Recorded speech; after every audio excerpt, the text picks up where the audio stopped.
I will move quickly here. Thank you, Mr. Chair, members. Presenting AB 1375.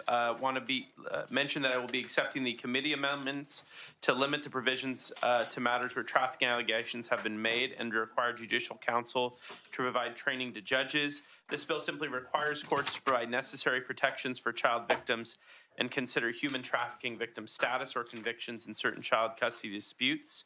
And it also provides that granting custody to a known trafficker would be detrimental to the best interest of the child. With that, I'll turn it over to my witnesses. Sure. A motion and a second? Good. Please. Thank you. My name is Bella. I met my trafficker when I was 15. He was my 23-year-old neighbor and was on house arrest for drug trafficking. He saw that I was vulnerable since my parents were going through a divorce and my mom wasn't present. He won me over with pizza and movies. He had 2 female roommates who made him seem safe. I started to feel loved and gave in. Shortly after that, the abuse and threats began. I was forced to work and turn over all my money to him. At age 19, I tried to escape. He got me back and my punishment was so severe it broke me. He tortured me for months, beating me, suffocating me, shaving my head, burning me, and branding me with his name. He had other adult women in the house who would watch me and report if I did anything wrong. I gave up and became a shell who only existed to serve him. For 20 years, that was my life. The physical violence against me was bad, but the mental chains I was in were worse. My only light in the darkness was my son. He would take my son and give him to the other women as punishment if I didn't obey.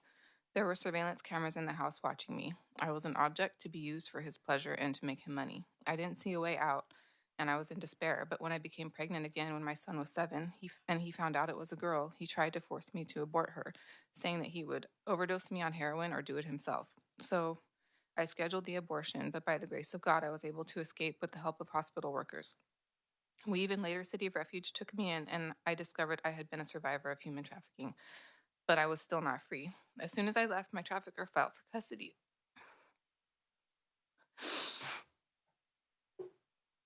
My trafficker filed for custody of my son and an unborn daughter, and for the last 7 years, I have been forced to face my trafficker in court over and over again.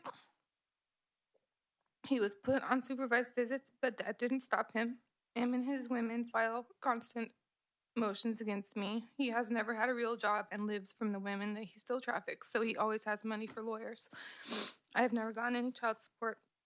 I went to school and got a degree, and I've worked very hard to support my children and try to heal, but approximately every 6 months, he will file another motion for unsupervised custody.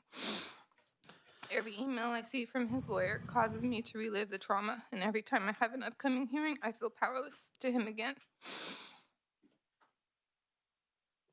The anxiety and nightmares are overwhelming. The fear that he will find me and harm me or somehow carry out his threats against my daughter is unrelenting. There have been many moments when I didn't think I was strong enough to endure. There are many nights I feel alone, crushed by the weight of the trauma that I'm not able to fully heal from while still having to fight to keep my children safe. His words always echo through my head, "No one can help you against me." That is the fear that kept me trapped for 20 years and still keeps me trapped. I'm still not free.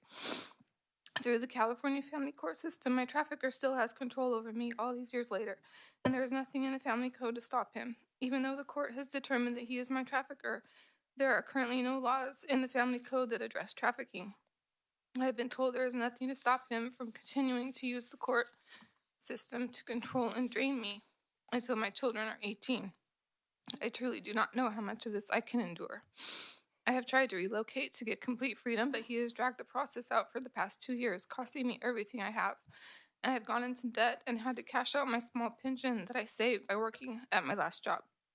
And I don't even know if I will be able to afford the trial this August. But I'm told there's nothing I can do to stop him, and even that won't guarantee that my children are safe. I was even forced to pay $1,000 of his attorney's fees since he has no documented income and I have a job. I am asking you to pass this bill so there will be something, anything in the family court system that protects trafficking victims and their children. Right now, we are completely alone, vulnerable, and unheard. Please pass this bill, and please know that this is just the beginning. We need more protection. Judges need training. We need to be protected from having to pay the same people who exploited us for years. We need to be protected from having to face our traffickers in family court, where right now they can continue to exploit and drain the life out of us. Our children need to be protected from the same trauma that we have endured, and from repeating the same cycles. As a child, no one protected me, and I'm asking you to give the family court the tools to protect survivors and their children. Thank you. Thank you for sharing and for your vulnerability. Good afternoon, Chair Kalra and members of the committee. My name is Noelle Sa, and I am a senior studying at Stanford University, as well as the policy fellow at Three Strands Global Foundation, a California-based nonprofit dedicated to ending human trafficking and supporting survivors through trauma-informed prevention education and reintegration services. Three Strands is proud to co-sponsor Assemblymember Hoover's bill, AB 1375, which urges California's courts to consider whether a child or parent has been a victim of trafficking or whether a parent is a trafficker themselves when making child custody decisions. As an organization working directly with trafficking survivors like Bella every day, we've seen how many face devastating legal battles, where traffickers, often the biological fathers, seek custody to maintain power and control over mothers. Traffickers may pursue custody themselves or accuse survivors of being unfit parents due to circumstances like substance abuse that they themselves caused. AB 1375 directly addresses these dangers by requiring courts to independently determine if trafficking has occurred, recommending child protections in custody orders, and establishing a presumption that awarding custody to a trafficker is not in the child's best interest. Critically, the bill also requires that family and juvenile court judges receive annual research-based training on trafficking and its impact on victims. Trafficking persists because it is a billion-dollar industry with low risk and little detection within the criminal justice system.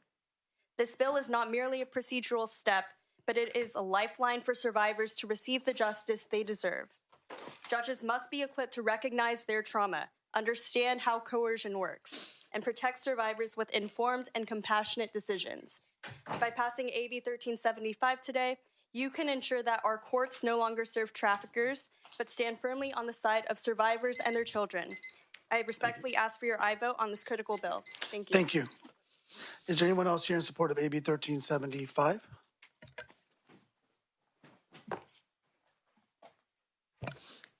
Ashley Faison. I am part of the Coalition of Survivors Against Trafficking with Senator Shannon Grove. I'm also the founder of Diamond Collective in strong support. Thank you. I'm Marjorie Saylor, survivor leader and advocate with Survivor Leader Network of San Diego. Also a member of the Survivor Advisory Board with Three Strands Global, and also here standing in for another survivor from San Diego who can't be here today because the only childcare she has is her trafficker. Thank you. Carissa Phelps, survivor leader and attorney, and in strong support of this bill. Thank you. Founder and executive director of Love Never Fails, in strong support. Thank you. Emerald May Rubio, part of the Love Never Fails sex trafficking panel, and also survivor in strong support. Thank you.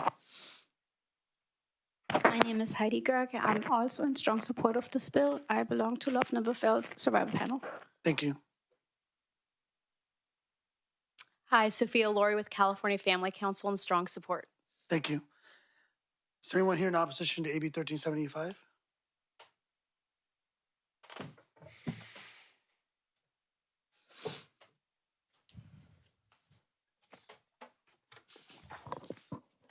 Good afternoon. Tracy Kenny on behalf of the Judicial Council. I'll be brief. We were in opposition to the bill as introduced. We appreciate the recent amendments and need to review them. We would just highlight that judicial training mandates are something that we have consistently opposed in the past. We absolutely think that training on human trafficking is vital, and we are currently providing it.